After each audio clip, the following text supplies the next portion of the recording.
Hello friends, welcome back to my channel. இன்றைக்கி நம்ம தாஹி பிந்தி மசாலா செய்ய போகிறோம். வீடியோவை ஸ்கிப் பண்ணாமல் பாருங்கள். இப்போ எப்படி செய்யறதுன்னு பார்க்கலாம். ஸ்டவ்வில் ஒரு கடாய் வச்சு சூடு பண்ணிக்கலாம். கடாய் நல்லா சூடானதும் 2 டேபிள் ஸ்பூன் எண்ணெய் சேர்த்துக்கலாம்.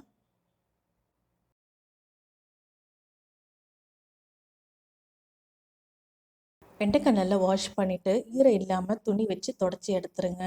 அதுக்கப்புறமா இது போல் கட் பண்ணி வச்சுக்கலாம். எண்ணெய் நல்லா சூடானதோ கட் பண்ணி வச்சுருக்க வெண்டைக்காவை சேர்த்துக்கலாம்.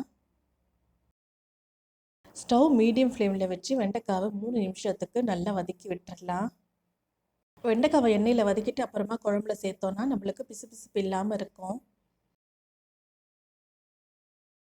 வெண்டைக்காய் நல்லா வதங்கினதும் எண்ணெயை வடிச்சிட்டு இதை ஒரு பிளேட்டுக்கு மாற்றிக்கலாம். அதே கடாயில் இன்னும் 1 டேபிள் ஸ்பூன் எண்ணெய் சேர்த்துக்கலாம். எண்ணெய் நல்லா சூடானதும் 1/2 ஸ்பூன் கடுகு சேர்த்துக்கலாம். கடுகு நல்லா பொரியட்டும். கடுகு பொரிஞ்சதும் 1/2 ஸ்பூன் ஜீரகம் சேர்த்துக்கலாம்.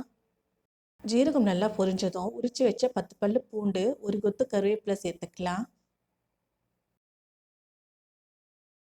இப்போ பொடியாக நறுக்கி வச்ச 2 வெங்காயம் சேர்த்துக்கலாம்.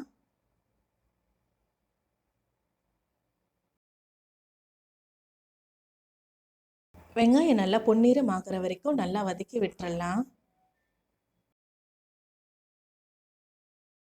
வெங்காயம் நல்லா வதங்கினதும் நறுக்கி வச்சு ஒரு தக்காளி சேர்த்துக்கலாம். தக்காளி நல்லா சாஃப்ட் ஆகிற வரைக்கும் நல்லா வதக்கி விட்டுறலாம்.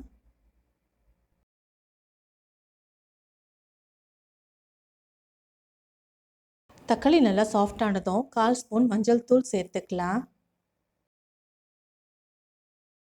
1/4 ஸ்பூன் ஜீரகத்தூள் சேர்த்துக்கலாம்.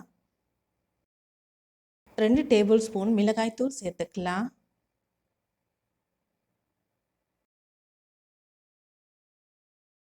1/4 ஸ்பூன் கரம் மசாலா சேர்த்துக்கலாம்.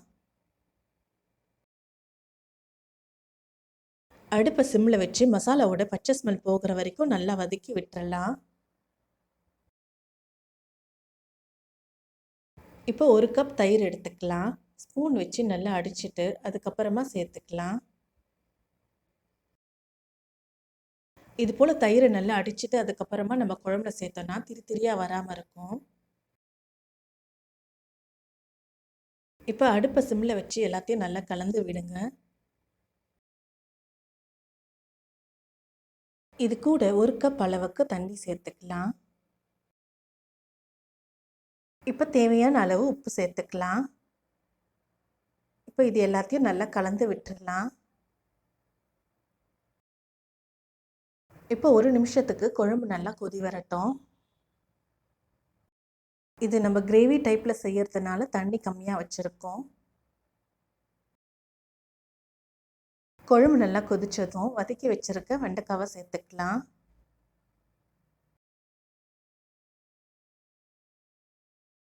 இப்போ எல்லாத்தையும் நல்லா மிக்ஸ் பண்ணி விட்டுடலாம்.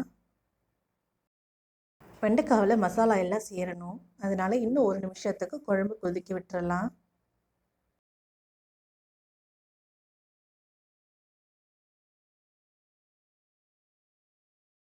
இப்போ குழம்பு நல்லா கொதி வந்துருச்சு. வெண்டைக்காவில் மசாலா எல்லாம் நல்லா சேர்ந்துருக்கு. இப்போ ஸ்டவ் ஆஃப் பண்ணிவிட்டு கொத்தமல்லி சேர்த்து இறக்கிடலாம். வெண்டைக்காவை தான் ஹிந்தியில் பிந்தின்னு சொல்லுவாங்க. தயிருக்கு தாஹின்னு சொல்லுவாங்க. அவ்வளவுதான், தாஹி பிந்தி மசாலா ரெடி ஆகிடுச்சு. இந்த பிந்தி மசாலா சூடான ரைஸ் சப்பாத்தியோடு சாப்பிட்றதுக்கு ரொம்ப டேஸ்ட்டாக இருக்கும். இந்த ரெசிபி உங்களுக்கு பிடிச்சிருந்தா லைக் பண்ணுங்கள், ஷேர் பண்ணுங்கள், கமெண்ட் பண்ணுங்கள். இன்னும் என்ன மாதிரியான வீடியோஸ் வேணும்னு சஜஸ்ட் பண்ணுங்கள். என்னோடய சேனலை முதல் முறையாக நீங்கள் பார்க்குறீங்கன்னா மறக்காமல் சப்ஸ்கிரைப் பண்ணுங்கள். பக்கத்தில் இருக்க பெல் ஐக்கானை கிளிக் பண்ணுங்கள். அப்போ தான் நான் போடுற புது வீடியோட நோட்டிஃபிகேஷன்ஸ் உங்களுக்கு வரும். தேங்க்ஸ் ஃபார் வாட்சிங்.